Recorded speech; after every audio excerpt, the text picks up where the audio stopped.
I guess I'm live. I don't know if you can hear me. I'm in the car, driving at 99 miles an hour. Actually not quite that fast. But I wanted to go live early this morning. See my hand there. And let me turn my volume up in case. I'm not going to be able to do anything with the chats. I see there's nobody here yet anyway. Oh, let's see, there's Dave is there. Hi, Dave. Can you hear me, Dave? I can yell louder. Yeah, so cool. Yeah, so there's a couple things I wanted to throw out there that may not be any interest to anybody, but Kathy's, by the way, I'm headed towards her now. I'm driving in that direction home to our motorhome, and I don't think I'll lose my way. I've done this drive a number of times, but what I wanted to, there's two things that, well, there's a few things that have been on my mind, because I listen to the radio to and from work, and I have about a 45-minute or hour commute to where I get to a place to where I can do the Uber driving when I'm by myself. And so I listen to the radio, and I listen to the right-wing stations, I listen to the left-wing stations, and I listen to some Christian stations, I listen to a station that seems to be mostly Muslim, and of course the left-wing station tends to lean, I think, more toward Judaism and Buddhism in terms of what people believe, and atheism, of course. And the right-wing stations tend to lean towards some form of Christianity. Okay, so, I mean, gosh, I'm going 90. I can't do that. I'm going to get a ticket, and it's going to cost me everything I just made today in wages. So I'm going to slow down, and maybe I'll put it on cruise control. You can see Kathy laughing as she's listening. She said she was going to tune in. I'm going to actually set it to the speed limit.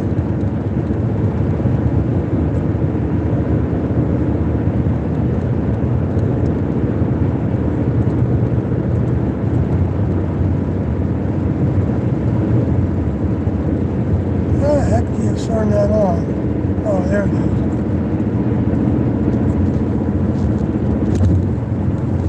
Anyway,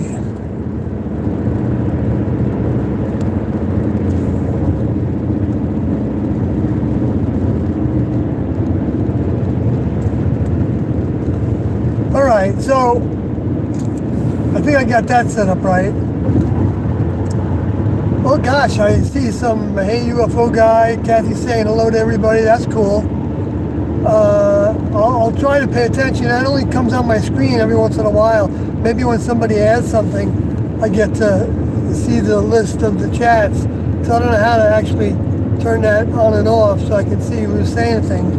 But anyway, so I'm listening to all these stations, and like one of the things that you can guarantee you're going to hear in the left-wing station is that anytime there's anything to do with heat or forest fires, the sun heating thing, I mean, the temperature getting to like 110 degrees in San Antonio, and 120 degrees, which is not that uncommon in Phoenix and Death Valley, but it's probably going over that. Like today in Cincinnati, it was supposed to be, I think Kathy told me, like 87, and when I got down there, it was 96. I guess it depends on where you are in the sun, and if you're in the city, it was 94 most of the day. Anyway, so whenever the left-wing stations are generally talking about the weather and weather events, tornadoes, hurricanes, they almost always use the terms climate change, and they almost always insinuate that yes, it's happening because of El Nino and things like that, as it happens every year, summer, but then they add in that most of it is occurring because of humans. That humans are causing the planet to heat up. Excuse me. I gotta get a sip of water. See, the influencers don't want me to say that, so they caused me to choke up. Laughing out loud, but then again, there were times where Doe felt like if he was saying something that influencers didn't want him to say, they would try to interfere in any way they could. Unfortunately, I've got a little water here. And now, how did I get back up to 90? It's because I keep putting my foot on the gas. Now I'm back down to 80. I gotta slow down. I'm just coming into Indiana from Ohio. Anyway, so this is a political illusion. Another thing that happens on the right wing is that they talk about that the country is on the fall, and I agree with that. I think it's been on the fall since the beginning of the fall. I think it started in the 70s. It's interesting that 7 as a number represents the end of a cycle. And T&O came in the 70s, the end of the cycle, the end of the age. As Jesus said, the end of the era, or Doe said the age, which Doe was saying was about 2,000 years. Okay, so, but then it really, after they left in 97, it really took off. It really took off. And look at, the year 2000, what happened. They all thought that there was going to be the end of all the financial systems were going to break because of the Y2K, okay? And there were people that got jobs because of that. I almost got a couple of jobs programming, just changing dates so that the date field could handle the additional numbers. That's what it was kind of all about. Anyway, they didn't plan for that. I don't know why. It's kind of stupid. But, that's, sometimes people are short-sighted, of course, in any form of, business or philosophy, everything. So, as well as I am. I think everybody can have some of that to go around. So anyway, so right after the Y2K thing happened and didn't happen, then we had the election in the year 2000. Well, I think it was 1999 is actually when the election day was. Might be wrong about that. But then a new president came into power because the Supreme Court said that the Florida Supreme Court wasn't going to recount the votes because of all the reports of finagling with the voting system and the parts of the county in Florida that, I don't know if it was Broward County or what county it was, but And so basically, the Supreme Court of the United States overruled the Florida Supreme Court, and states are supposed to be sovereign when it comes to voting. I mean, according to the federal vote. That's why they have the Electoral College. That every state has its own rules. A lot of them are the same, but they're not all the same, and they have their own commissions, and they have everything is pretty much set up so that the state is sovereign. They don't ask the Supreme Court whether they have to recount votes, but the Supreme Court voted by a narrow margin, I think 5-4, if I remember correctly, that they weren't to count the votes. And then right after that, Al Gore was on TV, I watched it, and he said, don't worry, every vote will be counted. Because he was behind, of course. And so, of course, he would say that, right? And then, some hours later, not that long, all of a sudden you heard that they conceded the election to George Bush. And then because of that, they started the war, which was stimulated by the war on terror. Because of the 9/11 events. And so, and I say that in the prophecy, which isn't an illusion, prophecy is the next level's technology.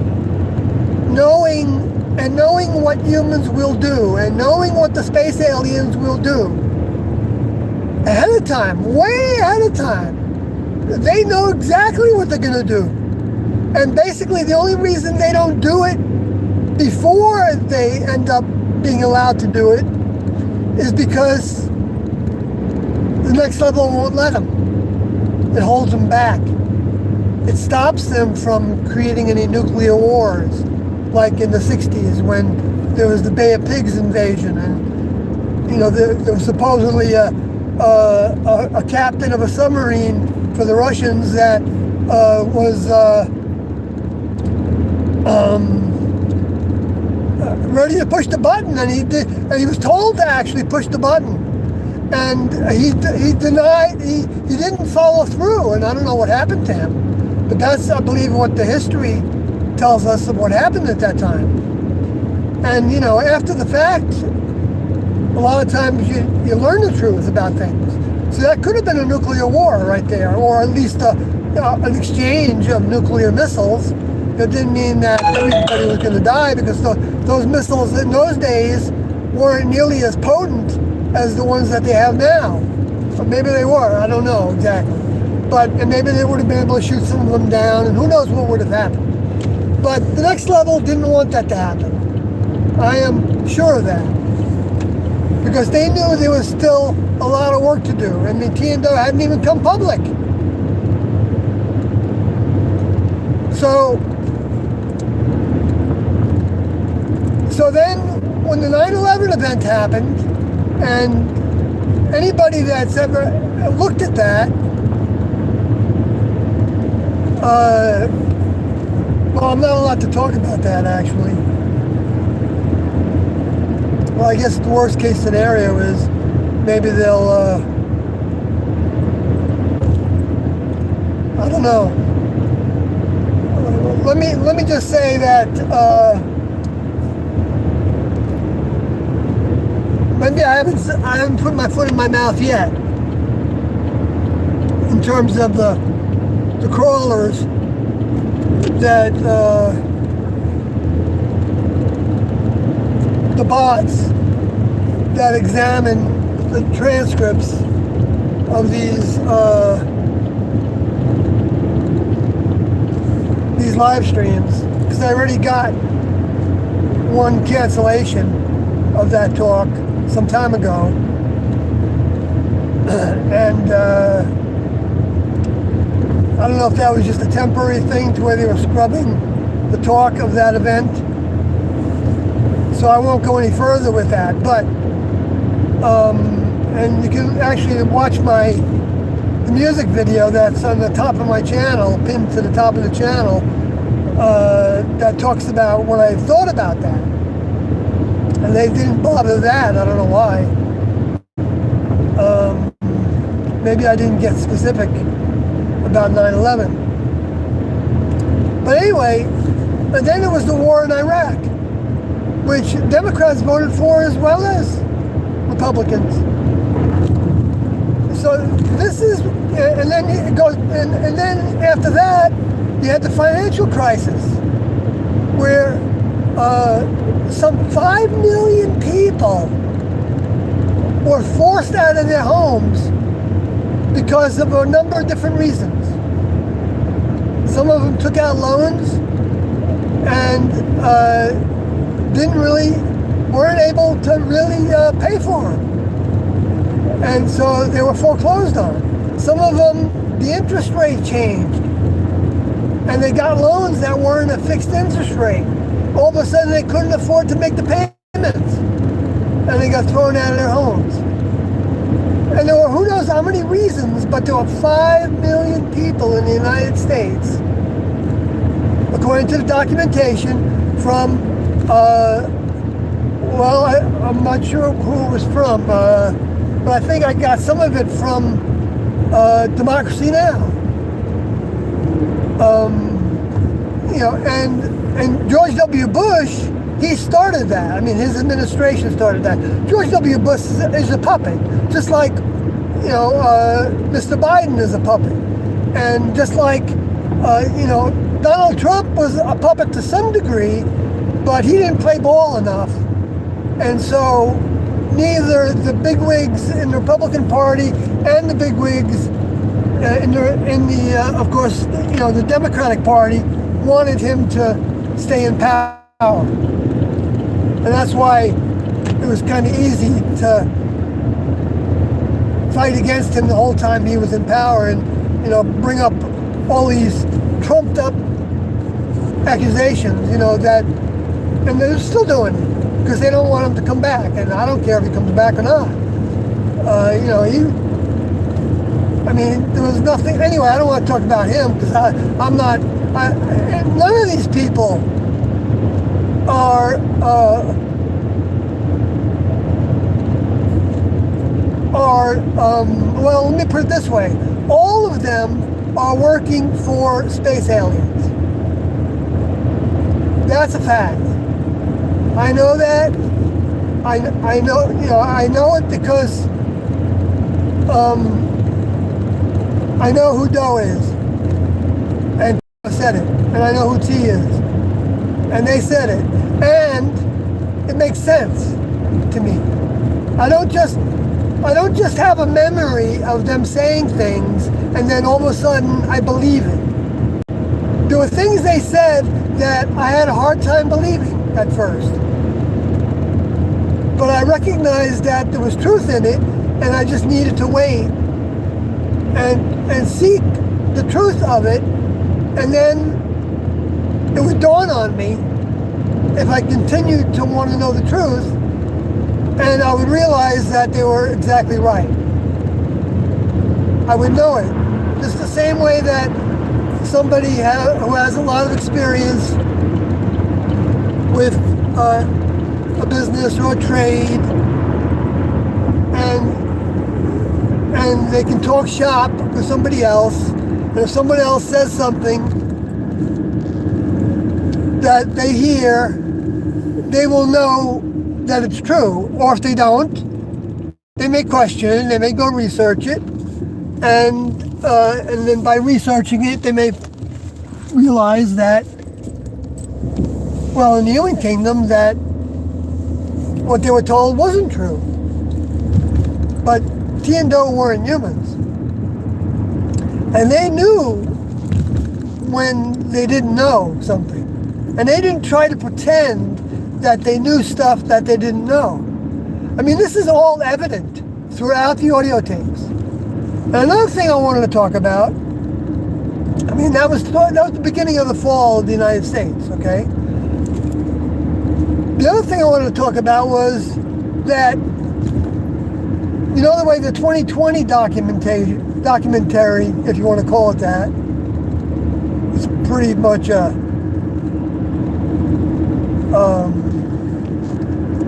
was terrible.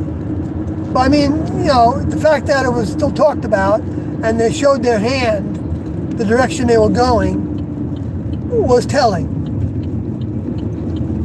of what stage we were at with the lower forces progressing towards their progression, towards trying to stamp out the truth about Tian-Do.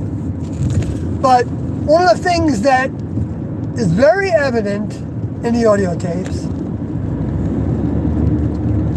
is that, yes, Do learned that T was his older member.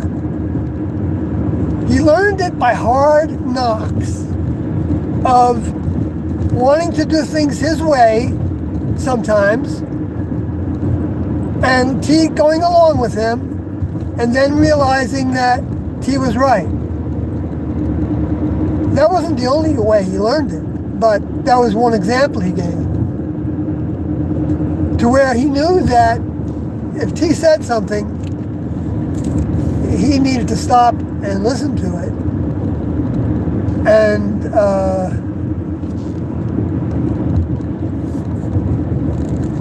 because even though she didn't have her vehicle didn't have those talents and skills that his vehicle had, and that his mind was prepared to operate that vehicle to perform the task of primarily interfacing with the students, that she got to the bottom lines very quickly about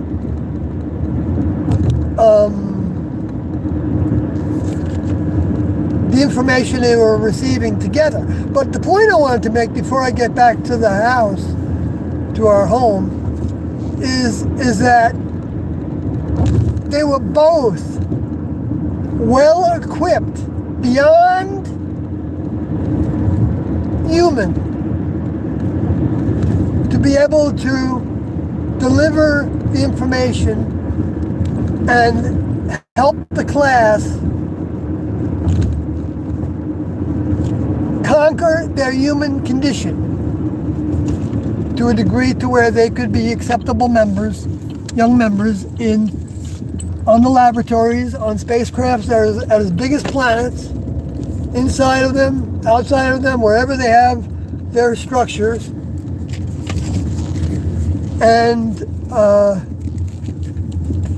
so when T would say something that he didn't know,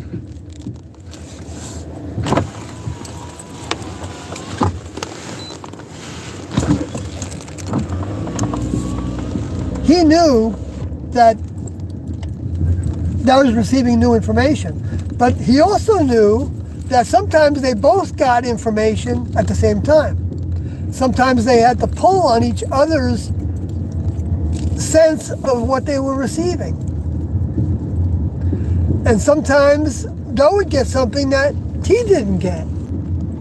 And T would recognize it right away. Neither one of them cared about their ego of being the one that was receiving the information the most, or whatever.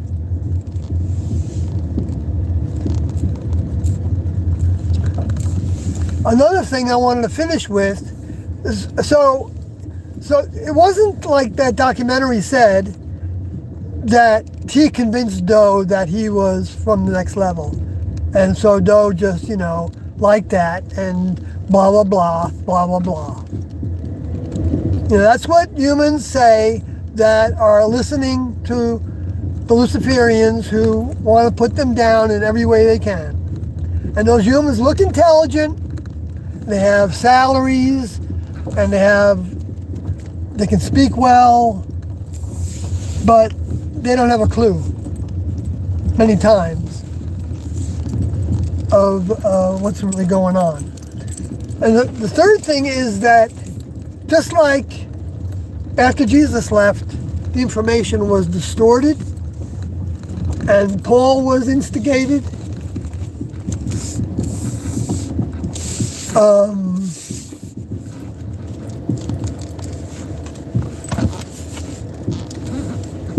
And then, some 300 years later, the government came in and took over the material.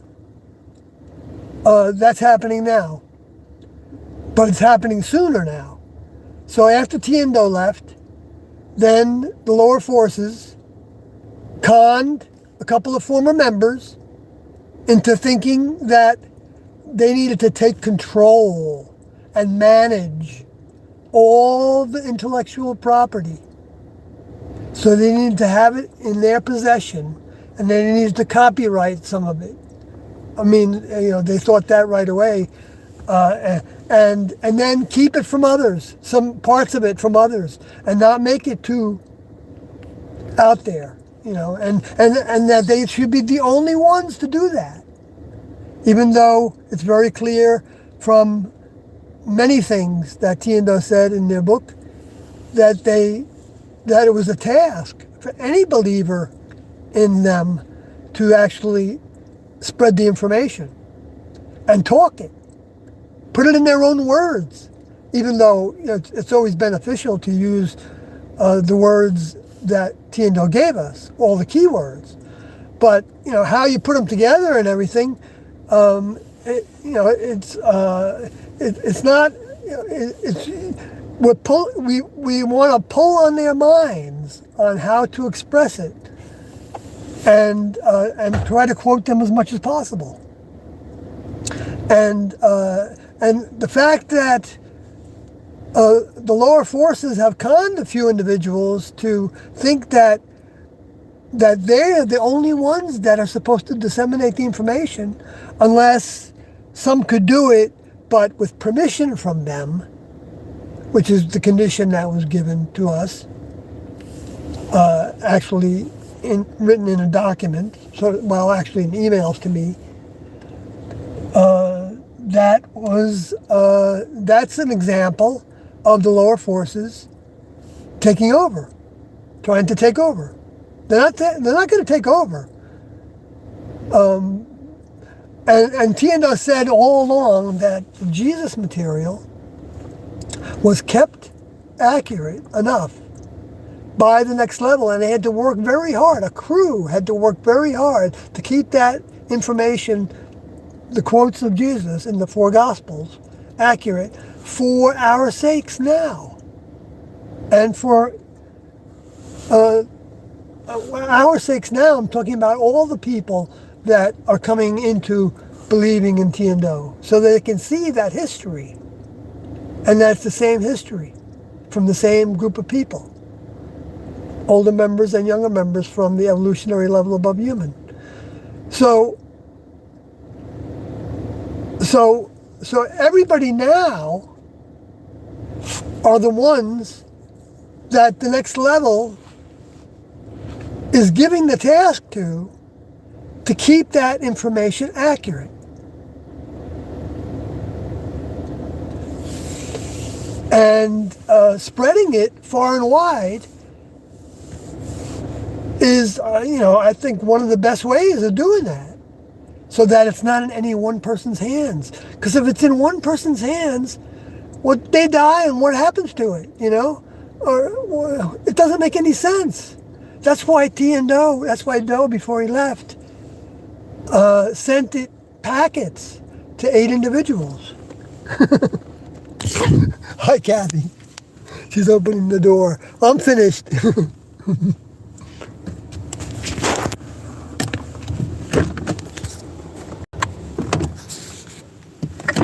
Huh?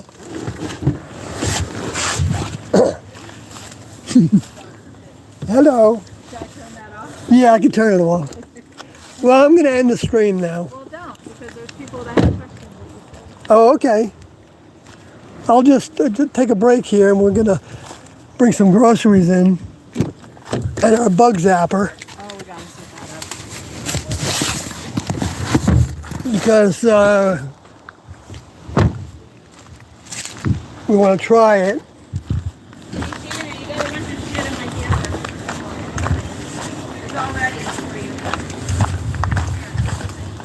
Can you see? Yeah, I gotta get the cooler though too, so I'll just put this in here. I have the cooler in my bag.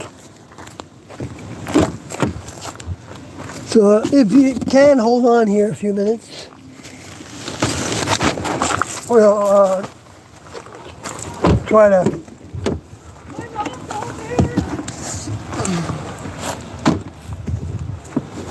Oh, you know, but I was doing this on the car.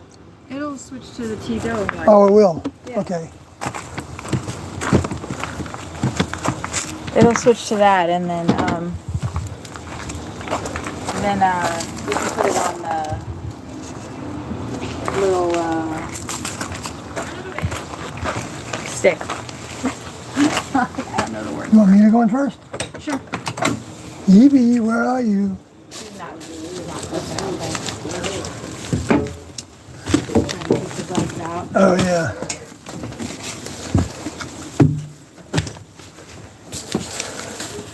Okay, we're in Here's that, the 3 bags actually. and there's the banana. Oh, okay, good. Good. Got some really nice avocados, big ones. Great. They're just barely ripe, and they were just $1 a piece. We're avocado maniacs. Here's the bug zapper. The bug zapper.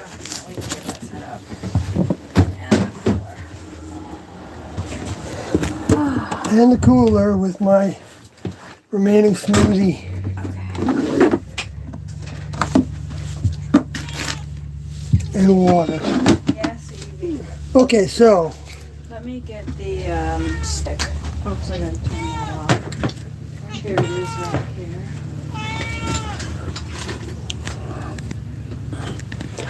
Yes. okay, well now I guess Now you can see the comments. Somebody asked if how you knew that Tina and Doe weren't false prophets. I'll handle that. all right, great. Yeah, if you can just if you can actually tell me the question, if you don't mind. I will. What's my favorite food? Tasty things. Tasty things. No, I like a lot of foods. You know, I don't have necessarily a favorite. I mean, if it wasn't a desert island and I only had access to one food, I guess I'd probably like almost anything that was, you know, edible. But We'll keep it on you, because I'm not. okay. I'm not prepared to live stream. All right, so I'll take a little sip of this. The smoothie is one of my favorite foods. And Kathy's been making it. We both make. I've been making it for years. And Well, Kathy put her touch on it, Yeah, and you definitely it's got now a different version of the smoothie now than I do. What's your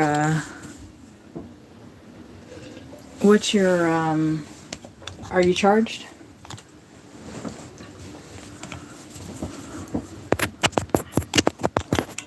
no, I'm not George. You're missing the spot. Yeah, there it is. I know I'm missing the spot. Duh. I could see it wasn't on the center, you know. Yeah. Okay, let me So anyway, how did I know that Tina weren't false prophets? Well, Oh, you drank see, all I your stuff. wasn't actually programmed to be even looking for anybody. When in 1975 when I went to the meeting. I hadn't been a Christian. I mean, my vehicle was raised in the Catholic faith, and so I went to parochial school. You know, on Wednesday nights, and I was confirmed, and even though it was a fiasco because I couldn't answer the 50 questions well enough to be confirmed when I was, 13 or 14. And I think I was crying when my mother and Mother Teresa, not Mother Teresa, Mother Teresa. sorry, Mother Superior though, of that church group, were like, saying, you got to answer these questions, blah, blah, blah, you got I don't know if you had to get them all right. I don't think so. Probably had to get. But, it 75%. was all pretty much memory stuff. And I didn't gravitate towards it. So they were pressuring me, to... Right, that's why you can't put it down. You have to have it kind of up. Otherwise, Can you put it higher then? Oh, no. Oh, I guess it's okay like that. Yeah, that's how it's going to be. Otherwise, it keeps falling over. There's no way to tighten that, huh? No, it's not really designed for that. Yeah. So anyway, just to make a long story short, when I was, after I came back from my 1 year in college, so I guess I was 19, I used to visit some friends of mine who were in the Navy, and were stationed on the Intrepid, I think. It was an aircraft carrier in Newport, Rhode Island. They had a house in Jamestown. And so they used to party, and I'd go there and hang out with them, and they'd drink and smoke weed, and I would too. But I think I might have quit. No, I don't know if I quit weed by then, but because I did go through a couple times of quitting. But but I remember sitting on the couch next to my high school buddy who was in the Navy, and looking. I had a Bible opened, and I was reading from the New Testament from Jesus. And I remember saying, I wonder what this is about. What is this? What does he mean by this? What does he mean by that? I don't understand this and that. So, and then some years later, I spent a lot of time hitchhiking, so I was on the street quite a bit, and I was exposed to people quite a bit that would be talking about Christian things. And I would debate with them. I remember saying I stayed with a group of people for a couple of weeks when they were really nice to help fix my truck that broke down. And so they were actually a community of Christians. And they would say, what do you... They'd be walking around, and everything they would do was praise the Lord. Praise the Lord this, praise the Lord that. Oh yes, look at the beautiful grapes that we bought. Praise the Lord. Praise the Lord. I'm not against people being thankful, of course, but it gets to be like what Jesus said, like a vain repetition, to where, the real way to praise the Lord is to... Hush. To whatever degree somebody feels to, learn the lessons that he gave us and put them into effect and spread his information. And that's what happened with, and that's what the case is right now with the updates. But anyway, getting back to that question, so then, I was studying other religions. I had been studying them since... I'm not studying them like I was, enrolled in anything, or or like it was an obsession or anything, but it was just interesting to, read the book, The Scientific View of Christianity by Mary Baker Eddy, I think it was, the science, which was, I think, the Seventh-day Adventist. I might be wrong about that, but anyway, the idea that science was put together to talk about Christianity was very intriguing to me. That made sense to me. And I don't know why it made sense. Well, I do know why it made sense, but at the time I didn't know why it made sense. But I was drawn to it. And then, and so that was when I was still in my last year of high school. And I was reading books, like little pieces of books, because some of the books I really couldn't tune into, but it just sounded good to say that I was reading them. Like the Tibetan Book of the Dead and the Egyptian Book of the Dead, and I looked at them a little bit here and there, and it's like, oh. And then the Maharishi Mahesh Yogi was in New York City trying to get disciples, and my friends went to the meeting and I didn't go, and when they came back they told me about it, and they said that they were going to join, they just had to quit smoking marijuana, and I didn't want to quit smoking marijuana, so I didn't want to join. So I mean, that's how trivial it was to me, I wasn't that attracted to anybody. And that's the way it was years after that, to where I was, dancing with the Sufis, and when they would come around and hold their meetings to get new recruits, and, I never joined with them. And then I was, I was meditating on the face of Sri Chinmoy, because one of my friends in Oregon at the time where I was living was into Sri Chinmoy. He was a guru from India, I believe, a teacher from India, and he had his picture, and his task as a disciple of his was to meditate on his picture. I remember trying to do that and thinking, what the heck am I doing? Looking at this guy's face and doing what then? He didn't give me any mantras or anything to think about. I thought, I was supposed to just blank my mind. And every time I would go to a meditation group, which I did a number of times, because that was popular then, in the 70s especially, people would get together in groups and do it. They'd sit around in circles and meditate, and I didn't know what I thought that I was supposed to blank my mind, and when I would do that, I would fall asleep. So, I learned later that I could meditate and be like a live wire, thirsty for next level information. And I could be aware of my surroundings, and I wouldn't have to have any thoughts about anything. I just was aware of what was happening. So I wasn't like thinking, about the past or thinking about,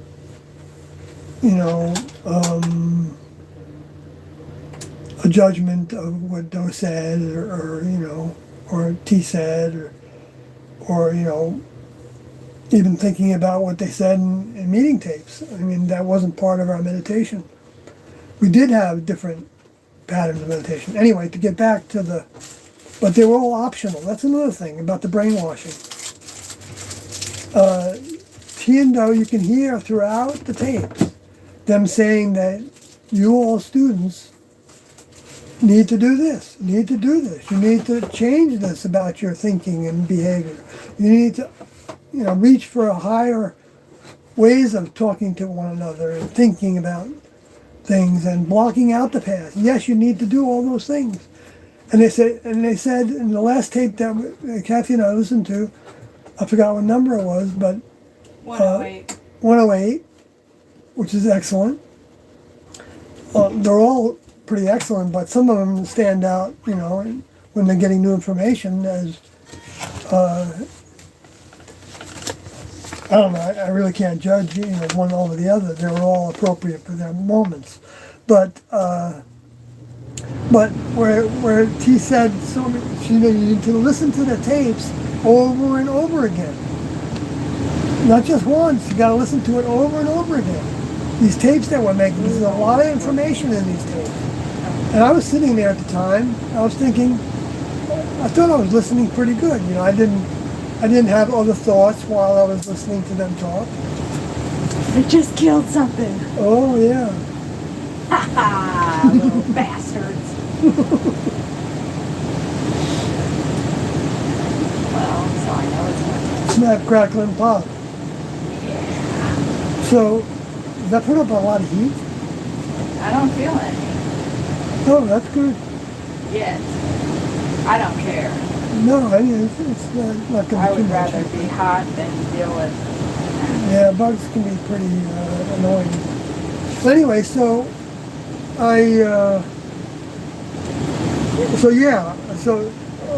but the point I was getting at, which is important, I think, is that they didn't have any mechanism to force us to do anything.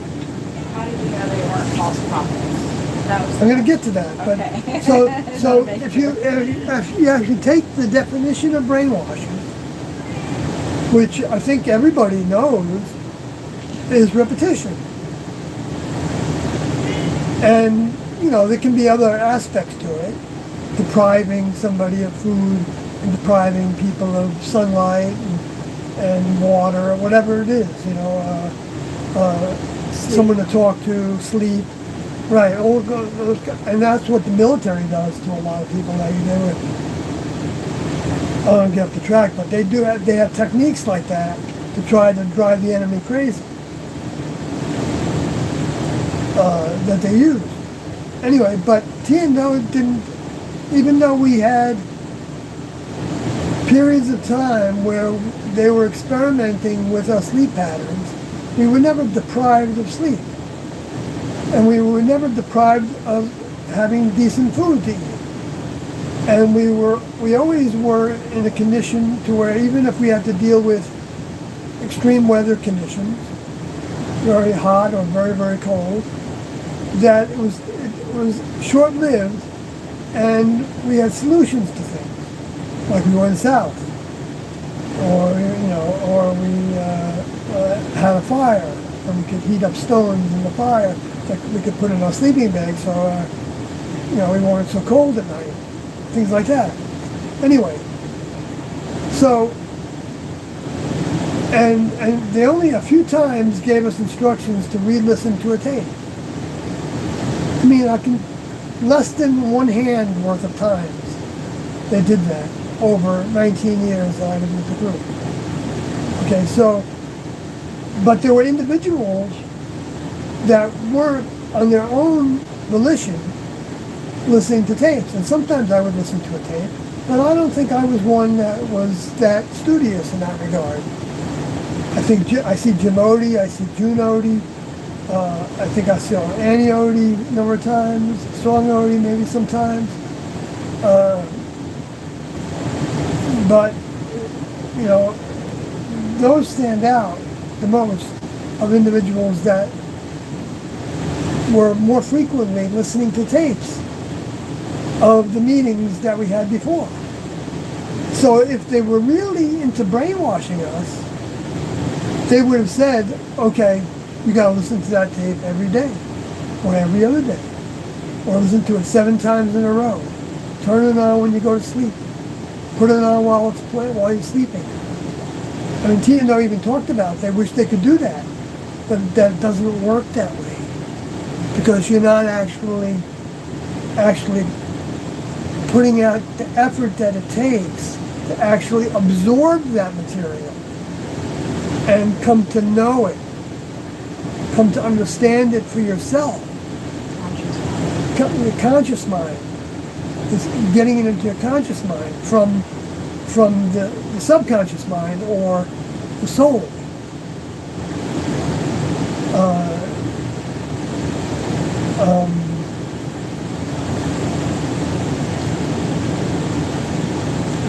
The genetic mind that a combination that is part of what the soul is built on.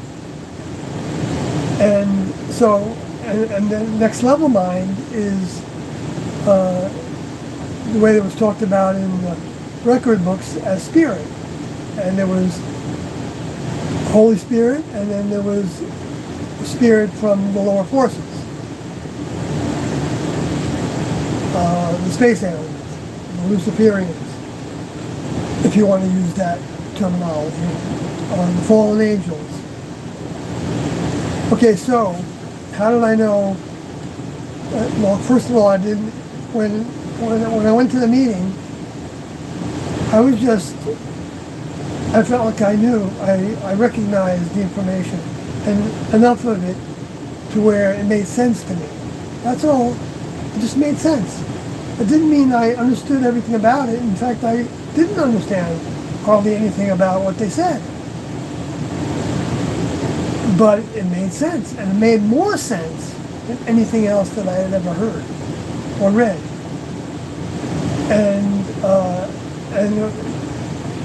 And so I felt like, gosh, I've got to go with them. This is what I'm here for. I'm living for. It's just like when Jesus said, when he first received a big dose of the mind of his older member, of his father, the Holy Spirit,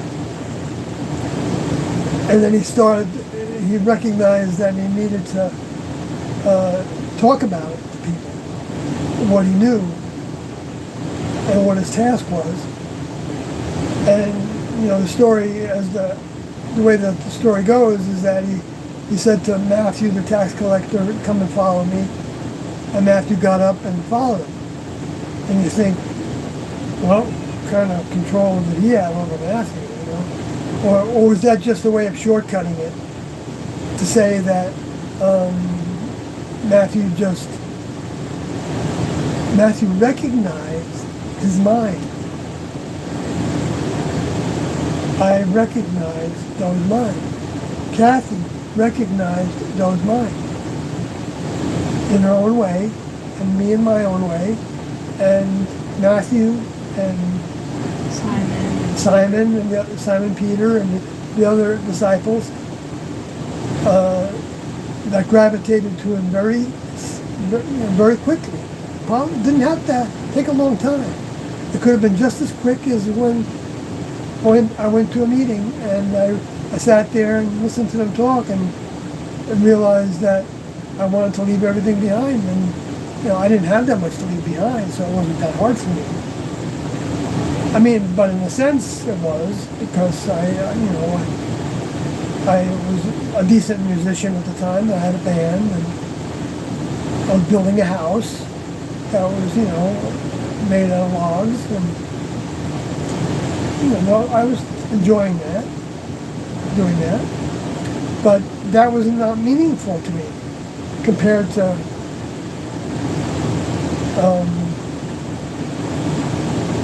feeling like I was blessed, so I felt like everything I lived for, the reason I was deported from Canada, ended up on the West Coast, was so that my vehicle could be in proximity of where T and Do were holding meetings. That's what occurred to me. It's like my life flashed in front of me. The way they say that happens to people with near-death experiences.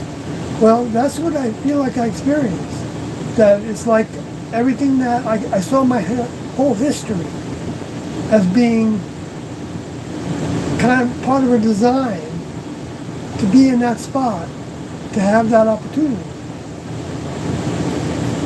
And the truth is that this vehicle was prepared for that by the next level. They prepare all the vehicles. Nobody comes towards the next level at any time unless the next level draws them. And Jesus talked about that. That his Father gave Jesus those disciples. So, and that goes for people now. I mean, you could hear this information for the first time, and you could think, that's interesting. I want to learn a bit more about that. And that alone is a sign to the next level that you're being drawn by that information. And then, of course, influences, so for some people will come in and say, oh, that's ridiculous, you know, you're going to become one of them? What are you going to do, go kill yourself? Of course, nobody's killing themselves. We need these vehicles in order to learn our lessons, because we're against human suicide and against soul suicide. Soul suicide is when the next level is offering somebody their mind, and the person refuses. And even that's not necessarily soul suicide, because the next level keeps on offering. But if they keep on refusing, well, the next level is the judge. So we're not the judges of what anybody's condition is. We're not capable of that. Jesus also talked about that. And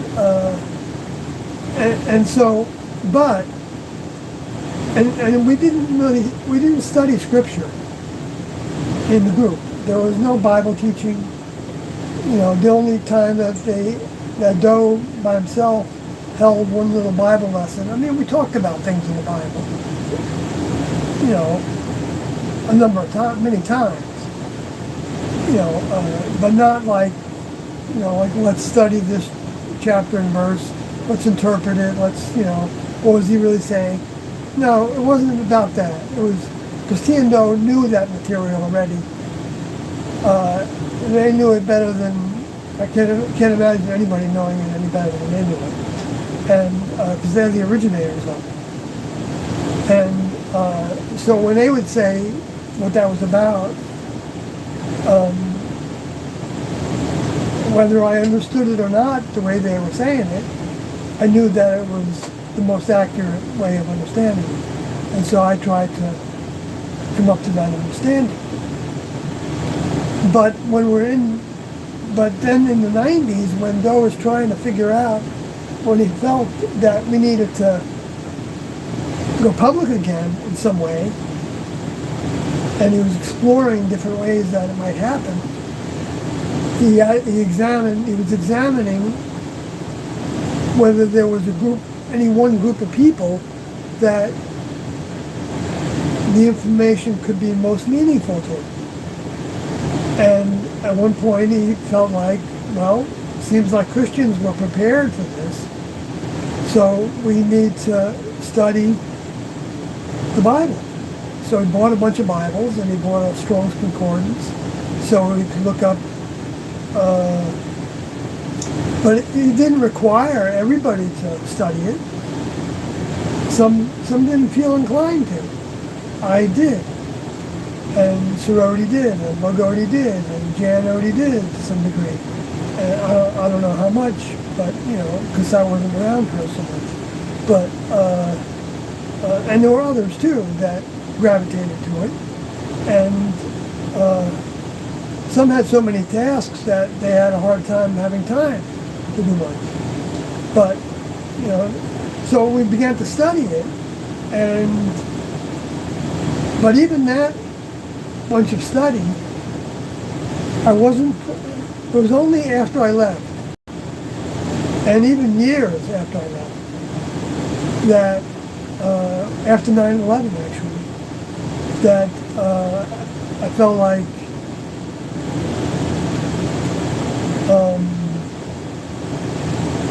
I needed to put my mind into understanding this event, that event, from a political point of view, and to see whether there was something about it talked about in the Bible.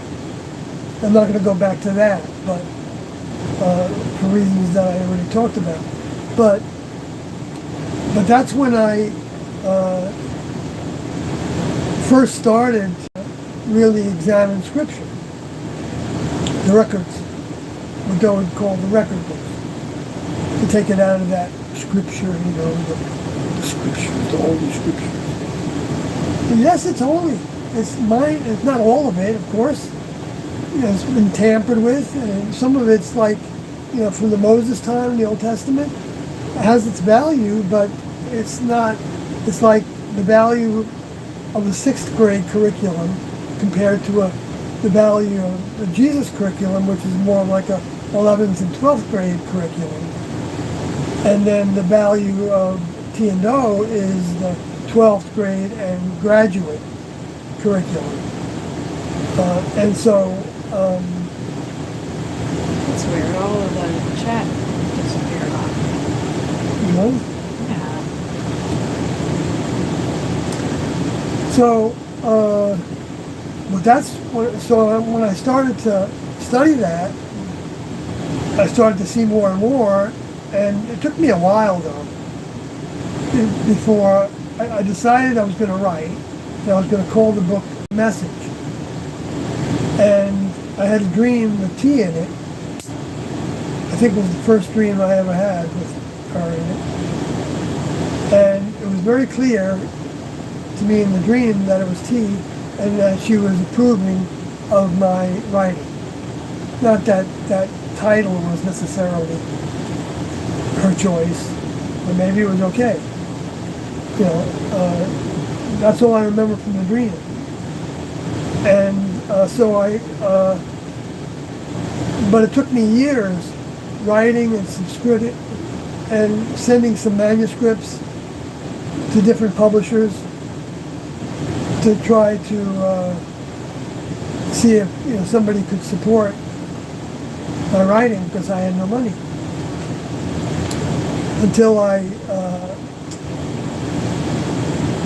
finally got kind of the courage to ask my father-in-law, if you want to call him that, my mother's boyfriend,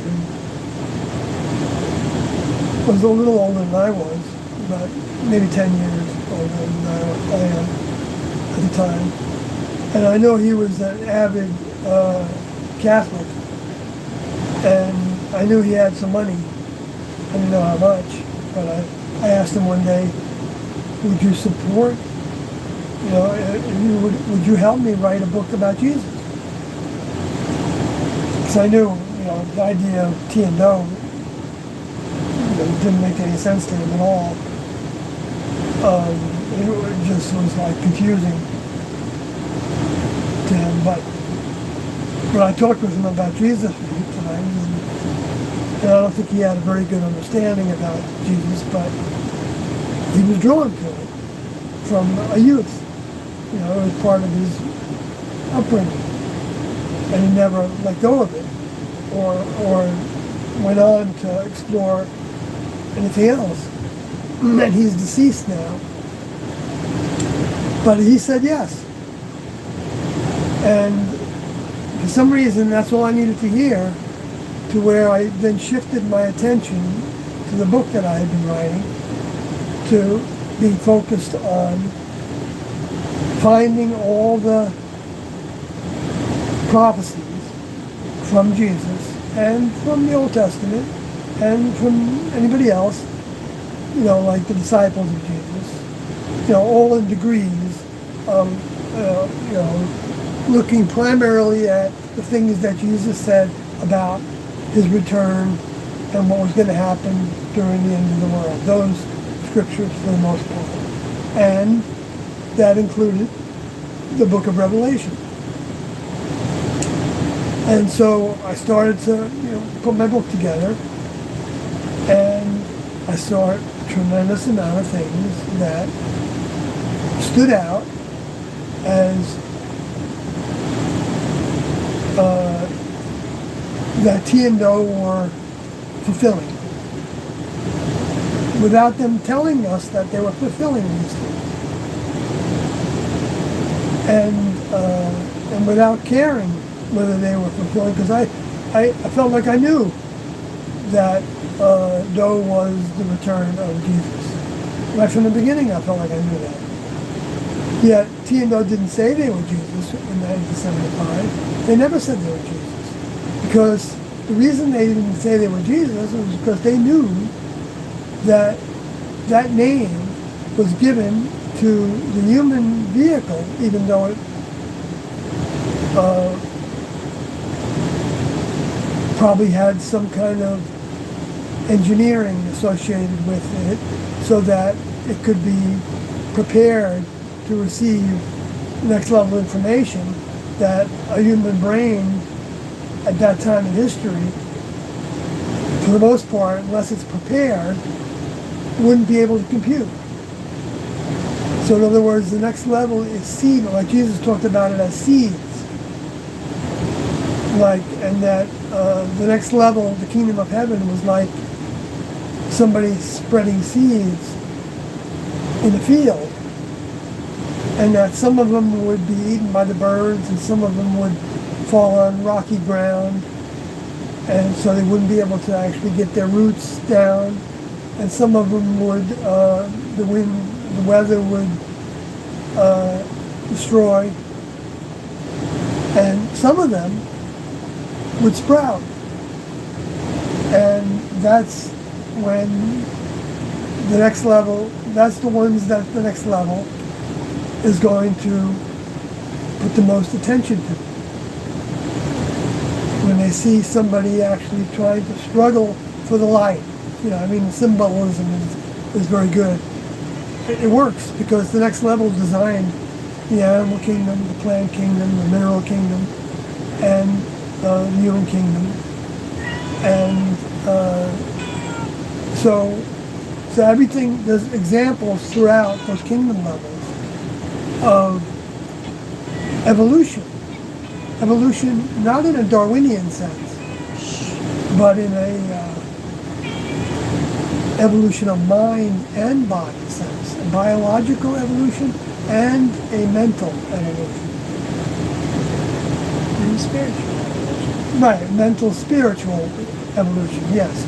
But spiritual not in the spirituality context of today. Thinking of it as etheric, like ghosts, discarnates, but physical. Members of the next level, physical. Souls are physical containers. That seed, I believe, that Jesus was talking about is a physical container that has the capacity to become a plant that can yield flowers, fruit, and expand. It can be a tree. That was talked about in the book of Zechariah, and the olive trees were examples of that.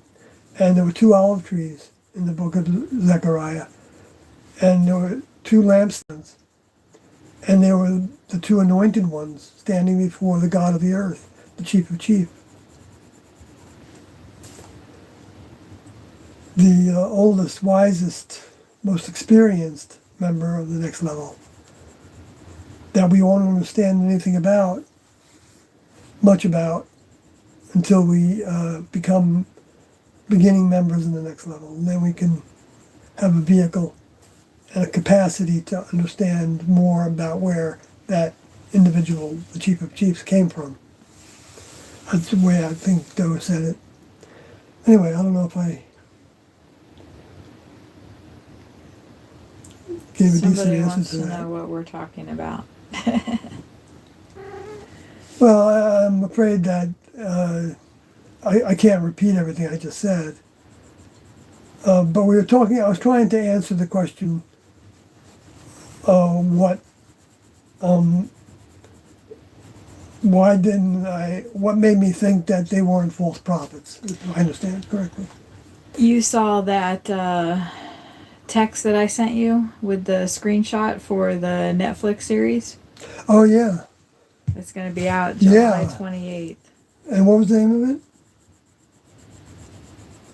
Kathy and I both interviewed for it. Well, my spot was like 3 minutes or something, so hopefully they won't play that.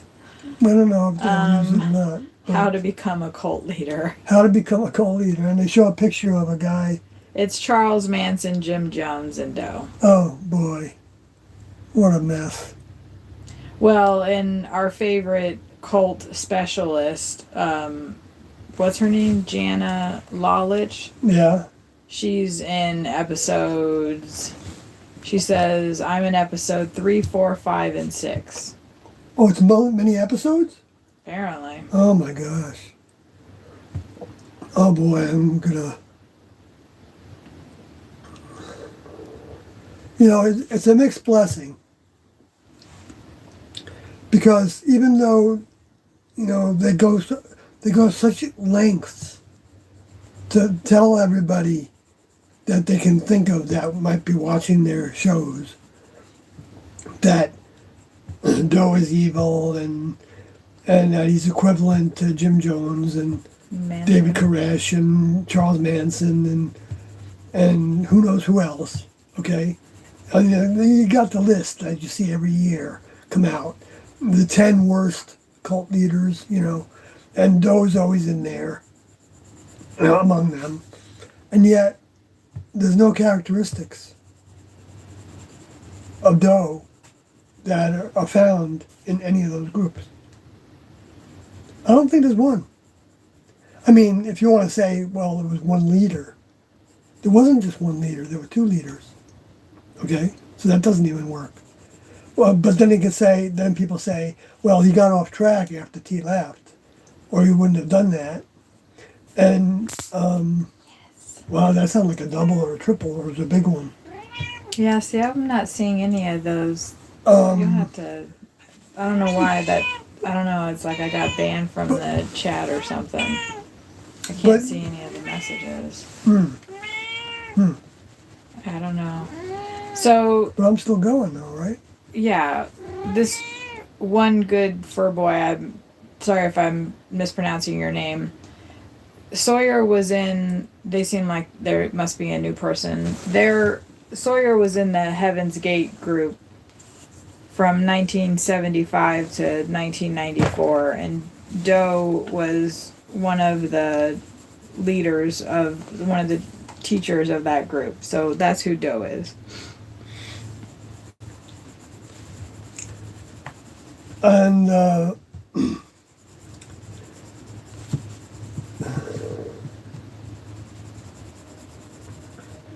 so yeah, so this Netflix show. It's not a documentary. It's right. It's a series, I guess. How to Become a Cult Leader. Which they're the same people that did How to Become a Tyrant. As if there's actually a formula for it. You know, that's kind of ridiculous. Well, it's kind of tongue in cheek. Oh yeah, so I guess it can be a comedy. Huh? I think we watched somewhat. I mean, not a comedy per se, but we watched some of the How to Become a Tyrant. They were talking about Hitler. Oh yeah, right. So they did it with all kinds of cartoons and stuff. Yeah, and they're gonna have to do that with this too, probably, because Mark and Sarah wouldn't give them any footage. Right. But maybe that changed. Maybe that's good that they didn't. You know. Yeah. I'm not disappointed about that. Well, and we debated quite a bit on whether to do it or not, because we knew they were going to make. Right. We knew what kind of show it was going to be. Well, it did. I mean, the 2020 documentary was, I was part of that, and it was terrible. I don't know if there was anything good about it, except it's a mixed blessing because, which I didn't finish that sentence before, because there are people that see how hard they are working to try to tell this story as if it's, evil and that everybody was manipulated and naive and brainwashed and they had nothing better to do in their life, and so they were promised this pie in the sky, and all of a sudden they decide, oh yeah, I want that, I want to go to heaven, I want to go on a UFO, blah blah blah blah blah. They think that we're all, like that, and And if you actually examined each individual, if you were able to, which you really can't do that well because, you know, we don't have life stories on all the individuals that I know about, you'll find that they're actually the biggest bunch of skeptics that you could imagine. Even though they all, I think I could say without a doubt, had the same kind of experience to where they were examining things, they were studying things, they were meditating, they were doing all kinds of things, looking for something, but they didn't necessarily know what they were looking for. And when Tian came around, they recognized it. They recognized the teachings, and they felt like they, for their own desire, was to follow them. And a lot of people joined with them and didn't stay. Mm-hmm. And Tian sent people out of the group in 1976. 19 individuals were separated from the bigger group of about 100. Mojo says hello. Hi, Mojo. Got your mojo going there. Got my mojo working.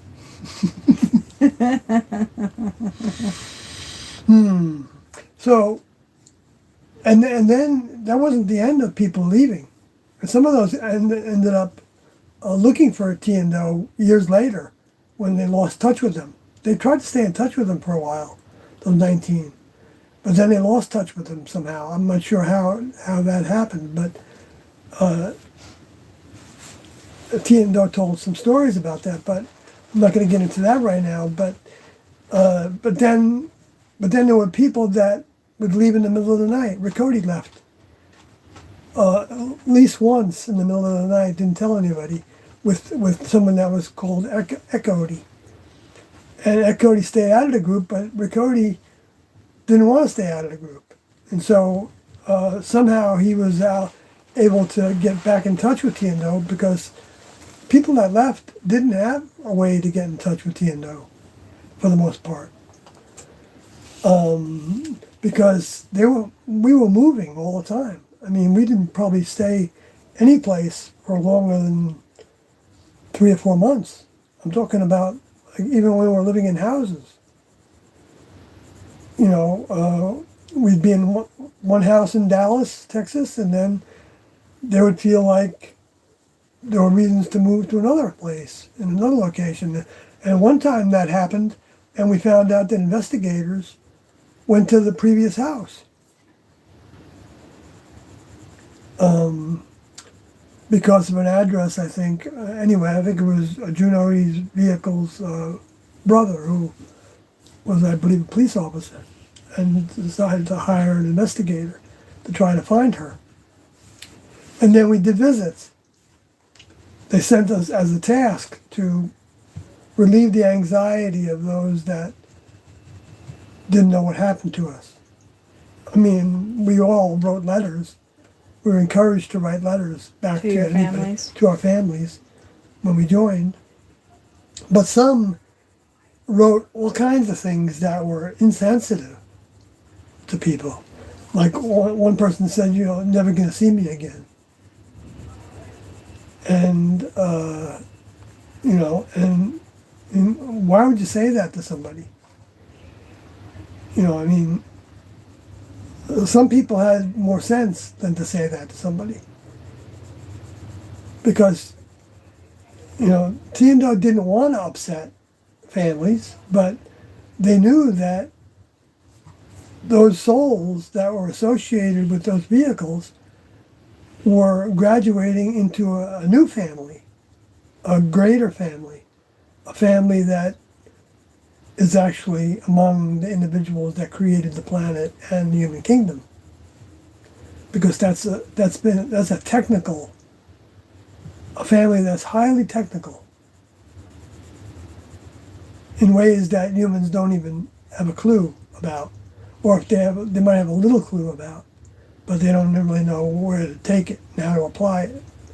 And some things they just don't know about at all. Like they don't know that the next level can communicate with our brains through radio waves. Humans don't know that yet. Well, and so can the lower forces. Yes, so can the lower They're forces, bombarding but the so can planet. all the discarnates. They can communicate with us on brains, but in terms of how to actually measure those radio waves, I don't think any humans or the lower forces know how to do that technically.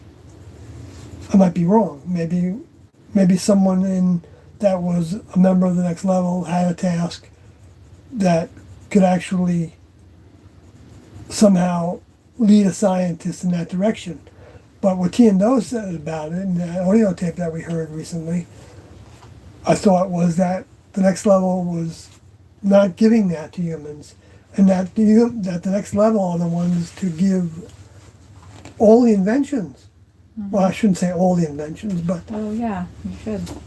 the major inventions, like electricity was the one example. That was given, Ben Franklin didn't come up with that idea to, put a key on a kite string and fly it during a thunderstorm. If that was the way it worked, I'm not saying that was exactly accurate. But those ideas don't just occur to people. Ideas about new things that there's no evidence have been done before is because the next level gives that specific person that idea to try this and try that. And then Tesla talked about being visited by aliens. Oh, we did? Mm-hmm. I didn't know that.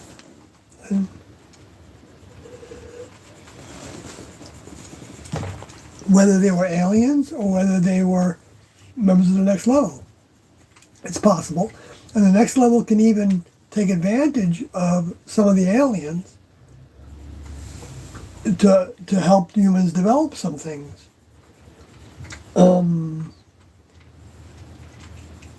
What about this blocking out of the sun? Oh yeah, the Gates program. That's the first time I heard about it, was that it was a Gates program. And now I think Mr. Biden is talking about it. And of course, if he's talking about it, that means there's, a number of people that are behind it. Did you know that they found a bunch of cocaine in the White House? Yeah, and Well, I was don't know about a listening. bunch, but I've been listening to the right wing station talking about that, and they're like up in arms, like and they just stopped the investigation. They Well- didn't find anything. I saw somebody on Facebook say, everyone's complaining about Sleepy Joe, but then when he's got coke, you don't want him to have that. Like what? You want him to be up? You want him to be down? Yeah, right. But I was thinking, maybe why not? I mean, if it helps him be more, Everything Present. in moderation. why not use it? That's what I would say. But of course, what they're saying in the right wing is, well, what if that was anthrax? Oh my God. That's a national security threat. Yeah. To have substances laying around like that. And they got a point, because we did have an anthrax attack. In fact, it happened right around the same time as 9/11. Oh, and it seems like, I don't know, I just read something somewhere that some government people got white powder mailed to them. So, I mean, Oh, really? Yeah. whether read it's that too. anthrax or not, it seems like that's kind of Right, and remember that when the anthrax attack happened and a bunch of people in the media got it? Because they wanted to shut up people stuff, yeah. from talking about certain things. I don't think that was accidental. I know they blamed it on this one guy, and maybe he was the fall guy for that. I think he ended up killing himself. They said that it was a suicide, just like they talked about what's his face as a suicide when he was in jail, Epstein. Yeah. Maybe it was. I don't know if it was or not, but I think it has more likelihood that it's an assisted suicide. Somebody put it up to him, put him up to it, or made it easy for him to do. You know, who knows what happened in reality because of the things that those people know. You know, and they don't want to see those things come out. So, you know, now they have, I mean, there's all kinds of whistleblowers, but they don't get any attention because most of the media is on the left side of the equation. And even on the right side, like even Fox, they're not alternative media. They're just they're in bed with the Republicans, you know, in the leadership of the government. But they do keep some of their hosts for some of their shows, allow them to stay if they don't get too far off the track, because, you know, they want to appear to be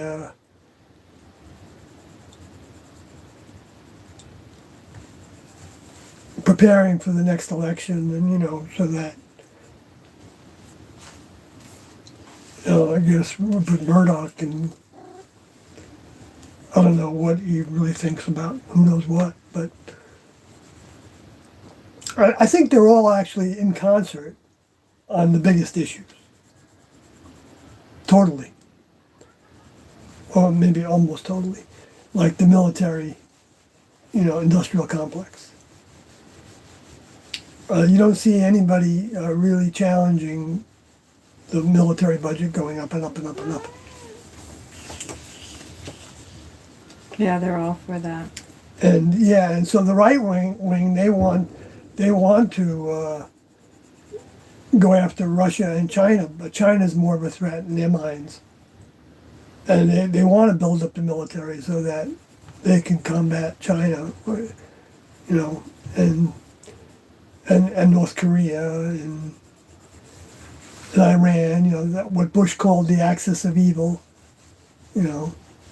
But I just got a report from, what's his name, on the right wing, Fox station, radio host, forget his name, but that the United States is considering or is in process of selling Iran nukes, which I don't know, maybe that's just misinformation, because, you know, that's another part of the government, to put out misinformation, because then they're going to report it, right, on their stations.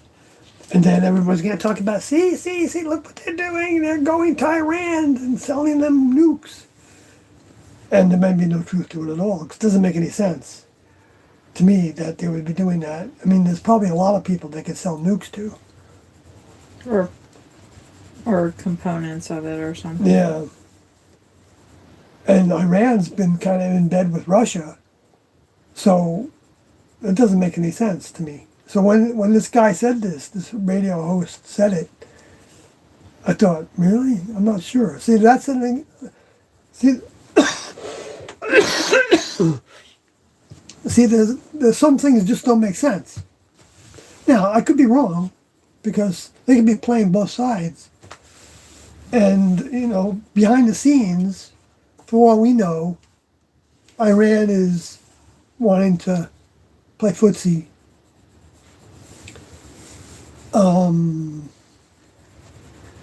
But, you know, the last reports that we had over years was that, you know, I think Israel actually took out an Iranian facility that was preparing, you know, uranium for to make nuclear bombs out of it.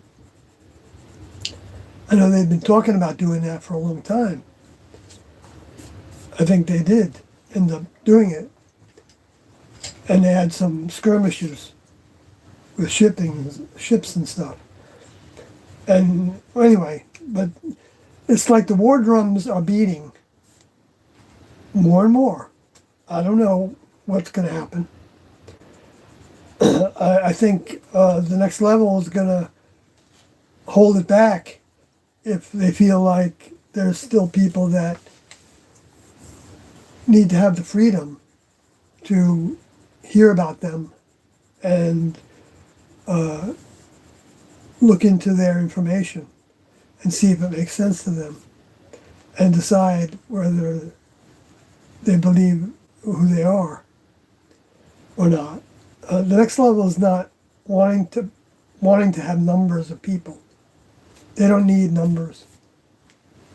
They could have 10 people, and one person that graduates would be a blessing. Well, nobody's graduating right now. Well, nobody's graduating now that we know about, of course, and graduation doesn't mean leaving your vehicle. Graduation means that the next level recognizes a soul with a vehicle that is growing in the way that they want to see individuals grow.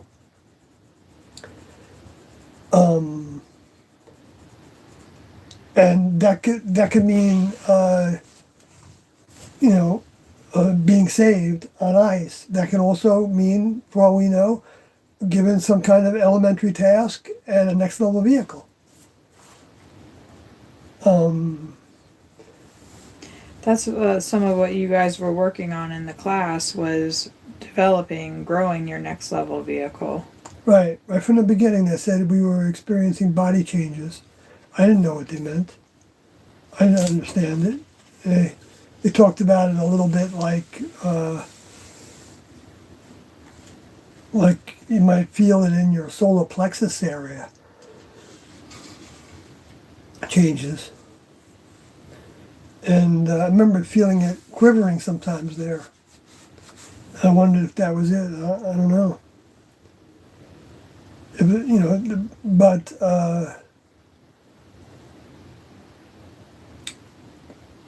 But what we're doing, the more and more we draw on T and Do's knowledge and behaviors and ways and their mind, the more and more we're actually changing the polarity of our cells. We're giving the cells a higher octane of fuel, besides the fuel from potatoes and ice cream and whatever else people eat. Yeah. I almost wanted some ice cream today when I went into this ice cream place. Oh, yeah. It was, what was it called? Grangers? No. Graders. Graders. I think that's how you pronounce it. Yeah, I got 2 orders today that were 2 pickups and 1 delivery for like $18 each. Place. Yeah, and it wasn't only like 5 miles, each one of them. That's good. Yeah, it sounds like you had a decent night. So that was pretty nice. Yeah. I just listened to tape 108 and I sent the transcript to you.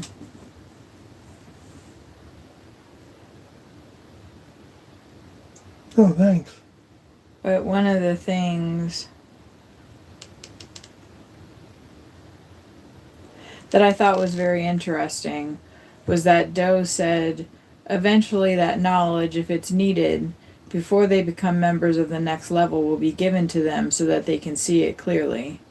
We can also see how members of your strain and vehicles that belong to previous members of your class will participate in seeing that this information is germinated physically in book form, paper form, and tape form to those after we leave. Wow. And it was forming, the tape form. They talked about a number of times in that tape. Yeah, I thought it was interesting. They said that vehicles that belong to previous members of your class, like, I felt like that was a reference to you. Yeah. I mean, even though you were sitting there at that time. Right. That, there was just evidence. Well, because there were people that had dropped out before Right. I did. And he was talking about them, that some of them would be... But that's like the desire, Yeah. not even the desire, but just the knowledge that former members of the group would want to help in getting out the information. Yes. Not just two of them, not just Mark and Sarah. Right. Right. That's very, very apparent.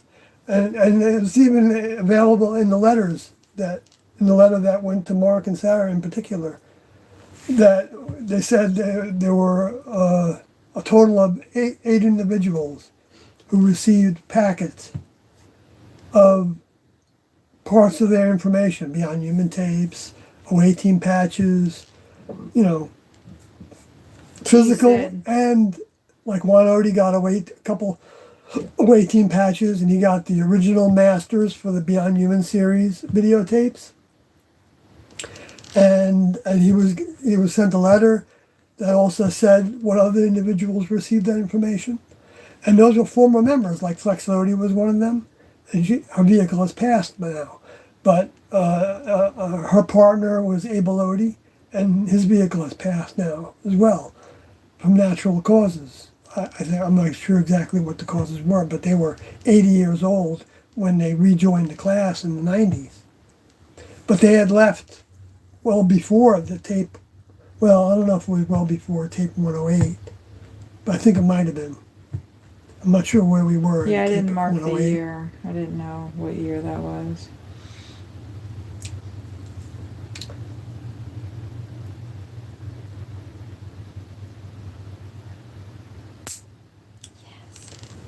Blessed says, can you give me a quick rundown of what Heaven's Gate is? I don't know much about it except for the news from years back. Well, when T&O awakened in 1972 and 3, their names was Marshall Herf Applewhite and Bonnie Lou Truesdale Nettles.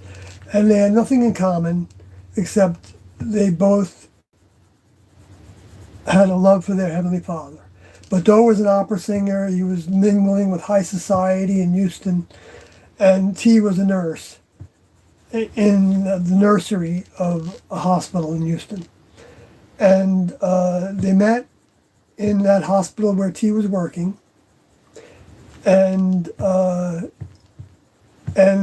they felt like from that meeting that they had something to do together. Though Doe was not in favor of being together at first, but he felt compelled to continue to explore what the reason why they were drawn together, because it wasn't based on any kind of a physical attraction or anything like that, and from either of them. And so they started the Christian Arts Center in the basement of a church where Doe worked at one point, and they were exploring all kinds of different spirituality, religions, and they got kicked out of that operation, and then they formed an organization called No Place, KNOWPLACE, where they had meetings and they had talks and, well, I guess, and I don't know what else they did there, but exactly. But each of those only lasted for a couple months each. And then they felt like things were collapsing because both their families and friends were thinking that they were duped by the other one. They were having an affair or something, and you know, and they didn't. They were getting flack from pretty much everybody that they knew in the past, and that wasn't welcomed by Doe. He was popular in his circles, and he had a good job and he enjoyed it, and his life was falling apart before that to some degree, but so I guess he was prepared for it to some degree. Anyway, so they felt like they had to leave Houston. And so on January 1st, 1973, they were packing up their last few things at midnight, and they drove to a ranch house in Boerne, Texas, and they stayed there for 6 weeks, about 6 weeks. and or less than 6 weeks is the way Joe said it, and they both individually were receiving information about what they had to do together. And they realized at that point in 1973 that they were both from the evolutionary kingdom level above human, the kingdom of God, the kingdom in the heavens, and that it was a physical kingdom, it was a many-membered kingdom. Members had physical bodies, and that they used spacecrafts, physical spacecrafts as transportation,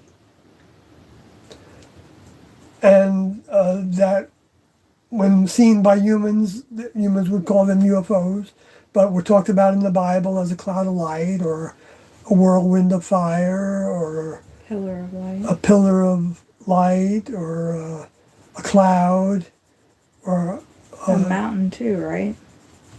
maybe. Didn't Moses go up on the mountain? Yeah, Disappeared for a long time? yeah, and there was a big cloud cover that came. Yeah, and he wasn't supposed to, like, look at it at certain times. Like maybe there was a force field around it, or the jets of the Well, while he was on that mountain, spaceship or something. according to the records, which we're not saying that all those records are accurate, that he actually met with his older member, who he asked him what he should be called, and he said, "I exist. I am.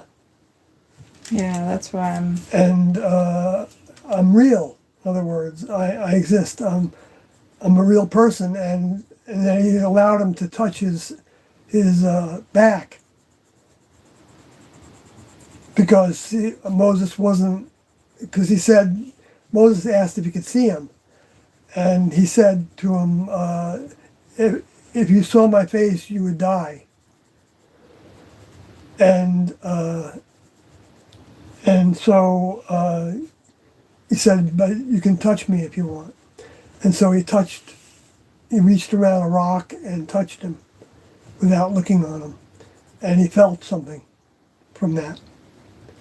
But Anyway. to go back to the story of, you know, what exactly is Heaven's Gate in a nutshell.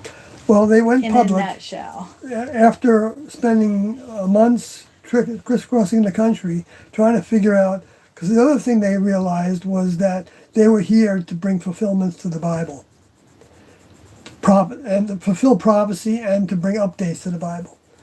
But they didn't know exactly what the updates were exactly, and they didn't know what the fulfillments were. And so they spent months crisscrossing the United States and somewhat Canada as well, and trying to figure out what prophecies they were going to fulfill. And they finally came upon, some months later, when they were in Gold Beach, Oregon, camping and living off of berries and whatever cream they could afford to by selling painted rocks that they would collect from the ocean, and by collecting coins from the ocean, they would use that money to buy cream that they would eat with the berries that were growing. Blackberries grow all along that Oregon coast. I was there. I lived there. I know it. I picked them all the time. And anyway, so they were living off of that, which goes to that John the Baptist story. You know, he was living on locusts and wild honey or something like that. Anyway, so when they were there, they were studying any kind of religious material or spiritual material they could find to try to give them answers to what they were actually here to do. And they came upon the two witnesses and didn't like it, because they didn't want to tell people that they were the two witnesses, because they already knew people that said they were the reincarnation of Cleopatra, and they couldn't understand how come there could be so many Cleopatras running around. Anyway, so they didn't like that idea, but they tried it anyway until they had an experience to where they met some people at the Summit Lighthouse that said their teachers were the two witnesses, so that they couldn't possibly be the two witnesses. From that point on, they decided that they weren't going to tell anybody that they were the two witnesses. And they didn't care. That they knew what they knew, and so they got the indication that they were looking for, of that they were supposed to deliver their information to people. And so they produced some documentation called Statement 1, and they sent it to all different meditation groups and anybody that they thought might be receptive to it, that talked about that they were from the same family that Jesus came from, but they weren't Jesus because that was the name of the vehicle. And that was actually an older member of the next level that took that body that was named Jesus. And they formed, and then when they gave a meeting, because some people responded to the P.O. box that they put on it, on that statement that they mailed out, and invited them to come talk to their group. And when they talked to the group in Los Angeles, in North Hollywood, on April 7th, I think, or 9th of 1975, about a dozen or more individuals said they wanted to follow them. And they didn't want any followers. That was kind of disturbing for them to think about having followers. They thought they were just going to go town to town telling the truth about what they knew and then go on to the next town. But then, because these students wanted to go with them, they said, oh, okay, well, I guess now you can call us Bo and Peep. Bo as Doe became Doe, Marshall Applewhite, and Peep became the name that T took, Bonnie Nettles. And they met with those individuals for a number of months. And there were people coming and going from their camp, from those meetings. They had two meetings actually back to back on 2 days right next to each other, because there were so many people that wanted to hear what they had to talk about. And so from that, they came away with kind of a core group of about a dozen or more. I don't know exactly what the numbers were. I think Doe said it was about a dozen, I think is what he said. And they decided that since there was that response there, we'll see if there's anybody else that, feels this way about the information. And to want to give your all, because they weren't going to take anybody as a student unless they actually cut all their ties with the human kingdom. So basically they put on just a, quick rundown is what they asked for, the person asked for. Sawyer is a man of many words. And plus it's getting a little... Yeah, so that became Human Individual Metamorphosis, was their first name. And then they put on meetings. They ended up in Walport, Oregon, where they put a meeting on, and that's where I met them. And I joined with them at that point. And then we put on some other meetings together, and groups were split up because it ended up growing and growing and growing. I don't know if there were maybe 200 people at one point. I don't know, maybe not. But I thought it was 100 people at the most. But then when it was over, when the meetings were over, T said at one point in April of 1976, she said, the harvest is over. We're not going to have any more meetings. And there were never any more meetings that they gave after that. TNO gave. Students gave meetings, but they never gave a meeting after that. So they actually fulfilled the prophecy of 1,260 days, depending on how you start it and end it. But it's definitely within that framework, according to the prophecy of the two witnesses in Revelation 11, which they weren't trying to follow. They weren't trying to follow all those things that were said about them. And Revelation 12, the woman as T. They weren't trying to, talk about that at meetings. They didn't. Anyway, they did say that there were two individuals to do the same, demonstrate the same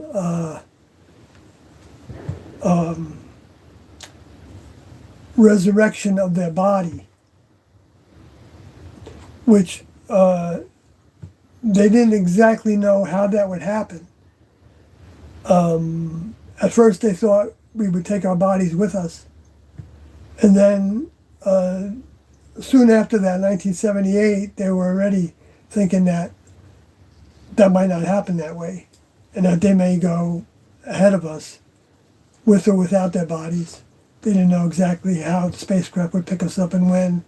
They knew that it was always an option that could happen. And but when we gathered in after the meetings were over in 1976, that began what is termed the classroom.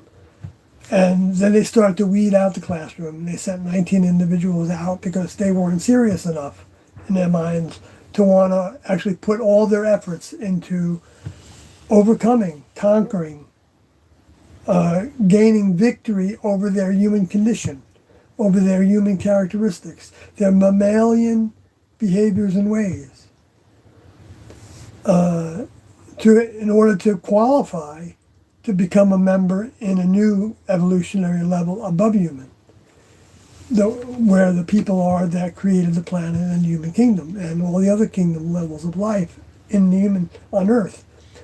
So anyway, so then for 17 years approximately, we didn't talk to the public in any significant way. In 1988, we did a little bit with a document that Doe wrote.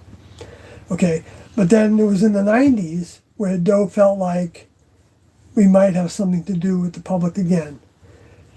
And that's when they established the name Total Overcomers Anonymous. And we had other little organizational names, but then after I left, they ended up forming the name Heaven's Gate. So I didn't actually witness the formation of that name. But I was there, and when we were talking about, I was willing to give my life the whole time I was with them. I didn't think it would be by my own hand, but I wasn't opposed to that, even though I wasn't necessarily looking forward to it. I'm talking about the responses of my vehicle as opposed to the responses of my soul. See, my soul knows that I'm not this vehicle entirely. What does vehicle mean? This body. We call them vehicles because the soul is the driver of the vehicle.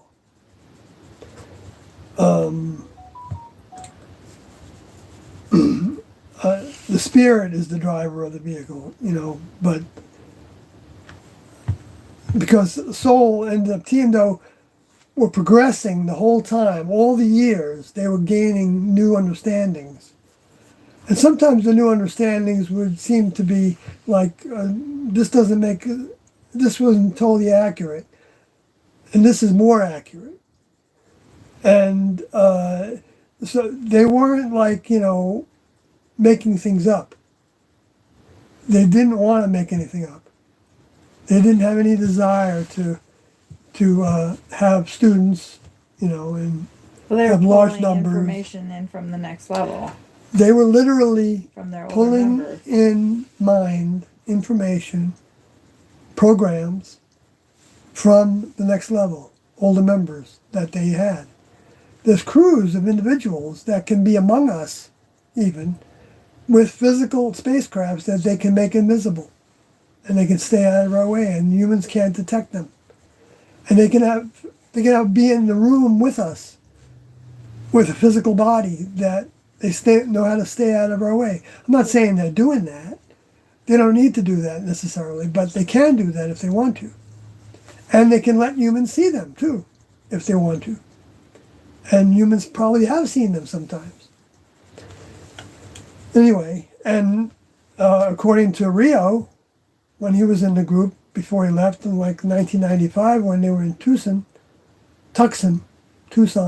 Arizona, they'll call it Tucson. They saw two individuals that a number of individuals saw them, but not everybody. Some dreamed about it. Doe said that they were told to go back to sleep, so they thought of it as a dream, but they actually literally saw them walking across the hallway and attending to somebody that was in a bunk, trying to help them. Anyway, so which seemed to me that when I heard that, I believed it. That took place. I didn't think he made it up. And it seemed to me that was like the Transfiguration Mountain kind of experience, to where Doe knew that he was on the right track because of being willing to exit by their own hands. Which you do not condone. Which I don't condone now, but I'm not, everybody's got their free will, of course. But Not that you don't condone what they did, but that you don't encourage anybody to. no, it's Doe talked about it in the book. You can see it talked about in several ways that we need these vehicles to have lessons, and nobody is where they are at, and the older member's not here with us. That's another condition of their exit, was that the older member is actually physically in a body with us, and that's not going to happen again. Doe didn't know if when that would happen again, and whether it would even be him. There's Coming back. the website that the group left behind called heavensgate.com, where you can access the book that they wrote, that they left behind, that they wanted everybody to be able to see and read. I recommend that. And then there's also, you can go to Venmeo and search Heaven's Gate, and you can find, I don't know, maybe you can put in Beyond Human, and you can listen to what Doe said, because he gives a pretty good breakdown, because he knows what he's talking about. And read the 88 update for an overview. Which is on the Heaven's Gate website as well. So that gives a lot of people don't know what the group believed in. They just know that there were these people that, dressed the same, seemed to look the same, had the same haircuts, were celibate. Some of them had castrated themselves. I mean, they didn't physically castrate themselves That operation by themselves, by but surgeon. they went and were castrated, Doe included, and then they all killed themselves. And Which wasn't pushed on anybody. because of the Hale-Bopp comet, that they all, killed themselves and rode a spaceship behind Hale-Bopp, or that's what most people know.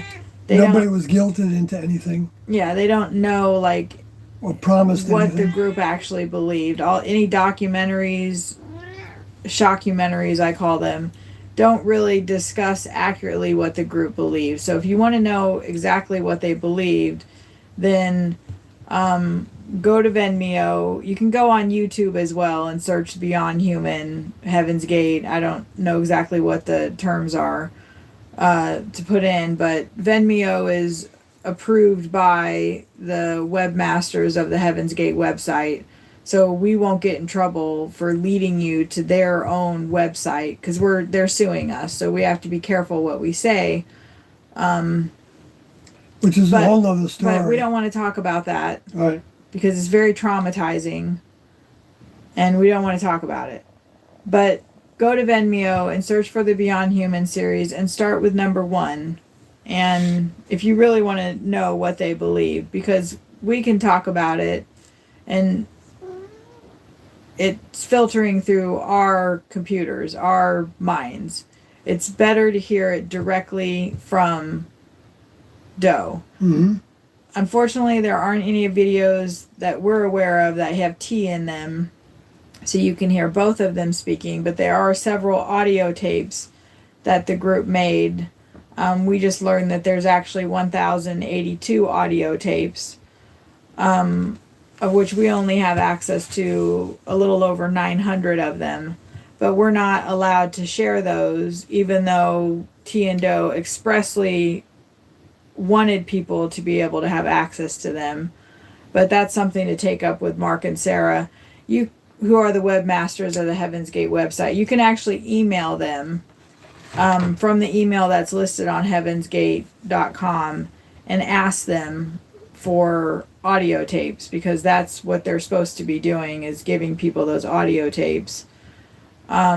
regardless of whether we sent you there or not, they should give them to you. They're supposed to also give people audio tapes. That's what I just said. Oh, or videotapes. And charging, they might charge you for, the shipping and handling and Well, I the think- actual tapes themselves. Yeah, I think Ben said he bought them for like $40 or $60. I Oh. could be wrong about that. I don't remember. But there's definitely plenty of ways to hear from Doe specifically what the group actually believed. Yeah, and the book, you can download it for free off the book page. On the bottom of that page, there's a link to download a zip file that has text files of the book. And or you can read it online because the whole book is there. Yeah, the whole thing's there. Or you can buy it from Mark and Sarah. I think they require cash up front. Because they don't want the IRS to know that they're actually getting profits. But that's another story. Yeah, we don't know what the reasoning for that is. Maybe that is. But anybody that But- sends cash through the mail is a fool, and I would not recommend doing that.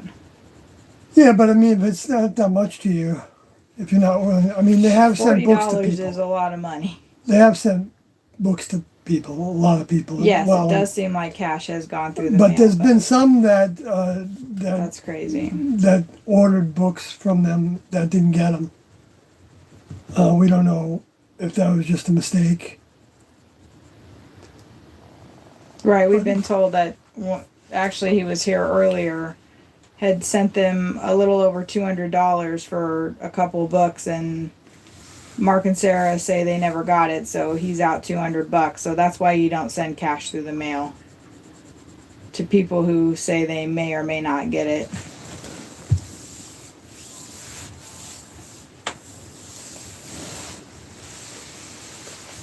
Well, maybe we've done enough for now. What do you think? Yeah. As long as I have something to talk about, I might do this again. Start it off, in the car or whatever. And it's great when Kathy and I can both be doing it. But I think it's important to communicate the things that occur to us that we want to share. So with that said, we do sell t-shirts, not this one, but t-shirts with T and Doe on them, pictures of them from the New York Times. And you can see it, look in the description of this video for the ways to do that. If anybody, we only have really large ones, I think, left. So, Oh, yeah. Eventually, if we can get any funds together, we'll have some more printed. And I also have a book. The person that was talking about prophecy, I wrote a book, and it's for sale. It's very large. It's also free to download in its sections off my blog, sawyerhg.wordpress.com. And you can read it there. It's in like about 10 parts. I don't know how many parts there are, but there's an index file. The name of it is, you can search for the name of it, it's T and Doe, the Father and Jesus, Heaven's Gate, UFO, Two Witnesses. Big long name. It's actually longer than that, but It is? don't you have like a whole paragraph? No, that's it. That's the Really? name. Really? Yeah. Yeah, when we get it, I'll show it to you. Yeah, there's a whole bunch of writing on the cover. That's what you're talking about? Yeah. Yeah, that's not the title, though. Oh.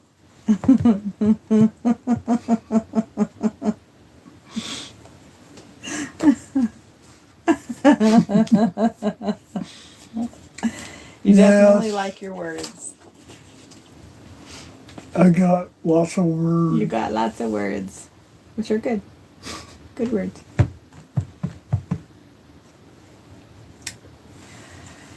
Yeah, I keep on saying that I'm going to write a synopsis of it, but I never get around to it because I'm too Well, and your lazy. autobiography as well. Yeah, there is actually an autobiography beginning. You are the worst salesman ever. I shouldn't tell them about that.